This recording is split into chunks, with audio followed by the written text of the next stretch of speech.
Alright, so just finished everything I was going to do tonight with my Ninja. I reattached LED turn signals and installed underglow.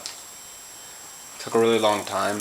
Didn't know what to do with the last two strips since they were touching the muffler, so I had to move them to a different spot. But anyways, it's the after.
Yeah, that's about it.